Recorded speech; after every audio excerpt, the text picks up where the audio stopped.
Can I tell you something funny? Most people expect their partner to just magically know what they want and need in bed without telling them. Guys, people are not mind readers. I will tell you today in the 25th podcast episode of the Connection Catalyst podcast what has shifted my sexual life the most, how I navigated it, and what to do to enhance your sexuality to the degree that you're going to feel so much pleasure that you've never experienced before. I'm Karolina, the Connection Catalyst, and I'm here to help you experience deeper connection with yourself, others, and the world around you. I want to tell you about my own experience, as many years ago I was full of shame and guilt when it comes to my sexuality. Also, because I was brought up in Poland in Catholic Church, so obviously sex was a sin, it was something wrong, it was something that I had to confess, and there were a lot of things in my mind that stopped me from expressing my needs, my desires, and just generally my sexual self. Around 8 years ago, there was one thing that happened where my ex partner asked me in bed, "Hey, can you tell me how I should touch you? What do you desire? How do you want to be touched?" And I was just like frozen. I had such a massive freeze response because I was like, how can I tell you? I was so full of shame and guilt, and I felt like I can't express it. And I was just resisting it so much. But he was so encouraging. He's like, look, if you don't tell me how to touch you, how am I supposed to know? And it was such a big thing for me to even express it. Like I felt like I'm blocked in my throat. I couldn't say it. But then with his guidance and him giving me safety in free self-expression, I was able to tell him exactly how I want to be touched, what I need and what I desire in bed. And this changed absolutely everything. Why? Because I discovered that if I don't tell a person exactly what I like, they might not know. Because even if they slept with 100 people before, everybody is completely different. So if you don't attune to this specific person that you are in bed with right now, you might just do something that the previous partner found very nice and pleasurable, but it might not be the same for this body because everybody is different and everybody also has different sensitivity in different areas. I've had some sexual experience because I've been traveling the world a lot. So when I was dating the guy, usually it ended after a few months and then I was leaving to a different country. So I have quite a bit of experience in sexuality and dating. And from my experience, what worked for one man completely didn't work for the other man.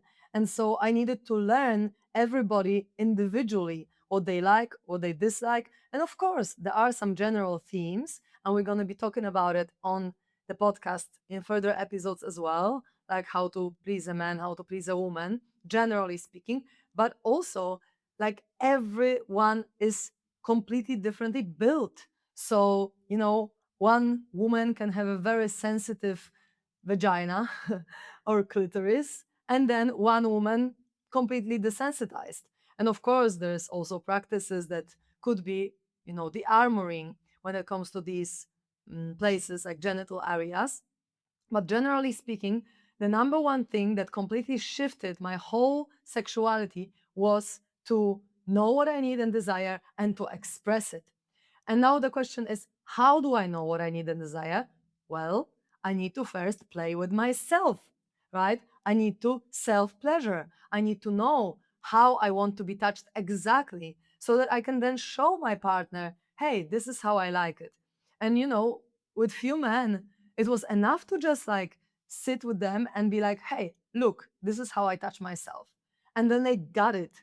And then I had the best sex because it's about knowing yourself. So spending some time self-pleasuring, really doing it in a way where it's conscious and you're aware of what's happening in your body.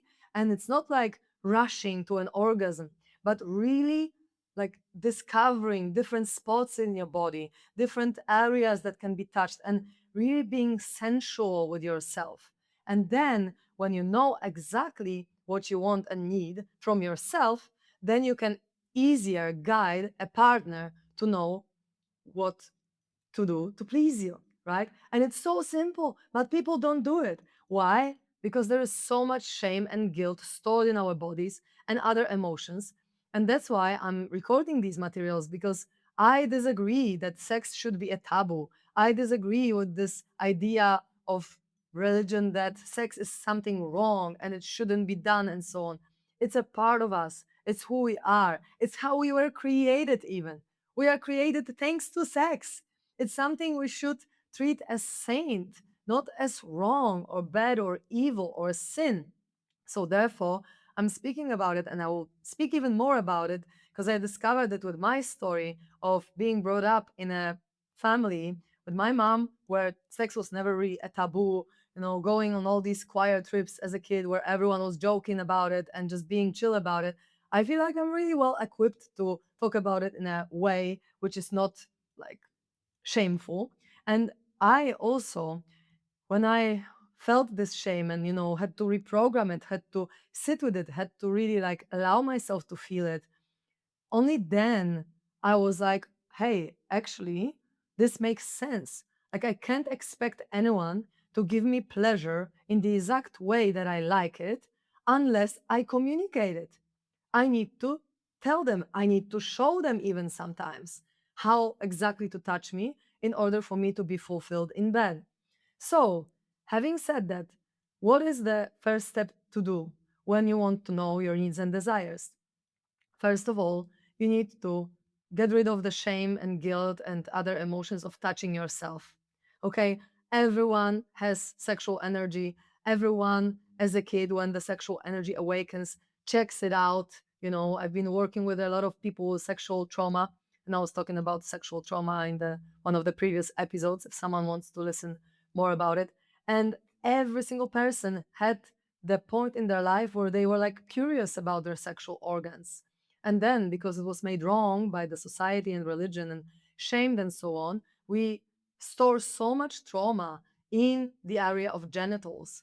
So, first step is to release all this trauma and shame by being with yourself, touching yourself, and doing it in a way that is conducive to your senses.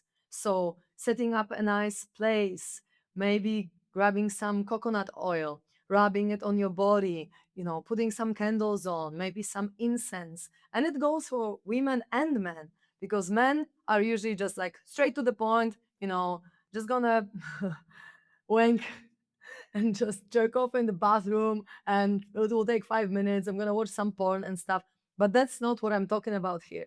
I'm talking about consciously spending time with yourself in a sensual way and touching yourself everywhere. Maybe your neck is an erotic place. Maybe your nipples are. Maybe your other parts of the body are also something that arouses you when touched, or your ear, or whatever else. Our whole body is a sexual organ, not only the genitals. So if you spend some time with yourself, just pleasing yourself, even without touching the genitals for the first, let's say, half an hour, just touching your body in a sensual way, feeling your body really, and then touching your genitals as well, and checking within yourself how it feels for you. And then when you have this awareness, then you gotta make the second step, which is communication, and release the shame and guilt about saying to your partner exactly what you need. How can you do it? I also recorded previous episode about how to heal out of negative emotion. So you can check it out. I explain step by step how to do it, so how to release emotions from your body and get to the origins of where they stem from actually in your childhood, rather than just looking at it surface level. So once you release the shame and guilt of expressing yourself, you say, hey, my darling, to your partner, obviously, this is what I feel like I need in bed. And how about I show you? How about we make a session where it's not about giving each other pleasure right now, but it's about learning each other's bodies to then, the next time, give each other the maximum amount of pleasure. And when both parties do that, man and woman, or man and man, or woman and woman, whatever, then, or mix, yeah, it goes for all genders and non-genders and whatever.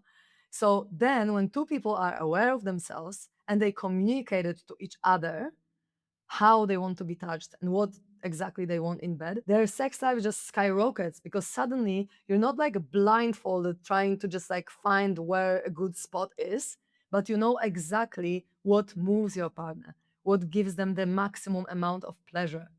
So then step three is, of course, implementing it, right? When you've already checked it on yourself, what you like, expressed it to your partner, and had like a learning session, then third thing is like, okay, now I'm going to remember what my partner said. And because I want my partner to have the maximum amount of pleasure, because then I also will have the maximum amount of pleasure, I'm just going to say and do and whatever what my partner asked me to. And of course, everyone has different kinks and fantasies and fetishes, and you might not be in alignment with all of it, what your partner wants from you, of course. But if you can fulfill your partner sexually, most their desires, let's say, then you can be sure that you're going to have an amazing sex life. And then, of course, you can talk about maybe opening up so that your partner can meet these desires elsewhere or these needs elsewhere. Or maybe not, maybe coming up with other creative ideas of how this specific desire can be met, not fully how your partner says, but in some kind of middle way where it's still a win win for both of you. But it all starts from self awareness, first of all, and second, healthy communication. When you don't also expect your partner to give you exactly everything that you said, but you are willing to open up, be patient with them learning about your body, learning exactly what you like and what you dislike, and then not judge them for not knowing. Because also, I remember when I was younger, I was so scared to tell the guy when I didn't really enjoy his touch because I thought that they're gonna feel not enough or rejected. And I rather stayed in the unpleasant experience until he finishes than tell him exactly what I need and what I want, which is pretty much screwed because then no one will actually know when they are doing something that is not pleasurable for you. So they need to know when the pleasure that you experience is not the maximum or when you feel some kind of discomfort. And I know for women it's probably a bit worse than for men because we can experience different types of pain that men might not experience in bed if we're not wet enough or whatever. Like we might not just admit it, but we might just like bear it and then just make the man come and then we feel fulfilled that he's fulfilled. Or if it's unhealthy dynamic, we might trade sex for other things like safety or material safety or whatever else. So then we just like wait until he's done. But it's not a wholesome experience in this case, guys. It's just not. We need to express to each other what we want in bed, period.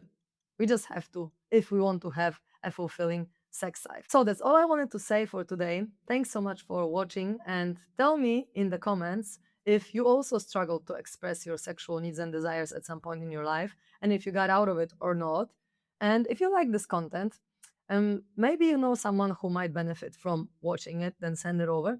And if you like my vibe, then subscribe, like, or whatever else. If you don't, then don't. And I'm sending you much love either way. And if you want to know more about me, you can go to my website, karolinakuraj.com. Karolina with Kuraj.com. Thank you so much for being here with me.